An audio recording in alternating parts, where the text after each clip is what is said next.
من النهارده بقى عايزك تفرق بين مصطلحين: العفو والصفح. العفو معناه ان انت في شخص عمل لك حاجه، فانت كنت عايز ترد له اللي هو عمله او تعاقبه، فقررت خلاص تسامح ومش هعمل له حاجه، ولكن انا مسامحه اهو سماح، بس مش عايز اتعامل معاه. حقك. مش عايز ادخل معاه في بيزنس.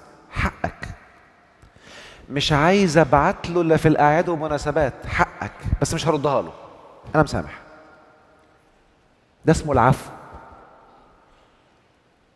وده درجة اقل، بس ابدأها الاول. يوم ما تبدأها الدنيا هنا هتفضى هتفضى هتفضى، فهترتقي، هتوصل لحالة الصفح. الصفح بالعامية كده كأنك فتحت مع الشخص صفحة جديدة، فينفع تتعامل معاه عادي، ولا كأن حاجة حصلت، ولا كأن موقف حصل. وده درجة أعلى. لما تعيش السلام بجد هتعرف تعيش الدرجة دي بمنتهى الروقان. حلو كده؟ وأول ما تفك الإيد، شوفوا انتوا خلي بالكوا، إيدك كانت تعبانة لأن أنت عامل حاجة عاملة حرب. فكيت، نشأ السلام، لأن الأصل هو السلام. الأصل هو الهدوء، الأصل هو السكون. أنت اللي بتكون عامل حاجات عاملة حرب. تصدق لما هوقف الأفكار ينشأ السلام، هوقف الدفاع ينشأ السلام، هوقف إن أخبي ينشأ السلام، هوقف إن أتحمل مسؤولية حد ينشأ السلام. أنت أصلا طبيعتك سلام. وقف تدخلك هيحصل السلام.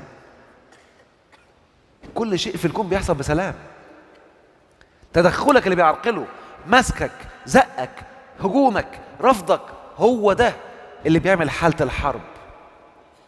وزي ما اتفقنا بقى هتتدرب عليها، يعني كل نقطة من دول اقعد لك فيها اسبوع ولا 2 ولا 3، اتقنها، خش على اللي بعدها، لغاية ما العقل اللاواعي والاوتو بايلوت يمسكها ويعملها لوحده، فتبقى طبيعي.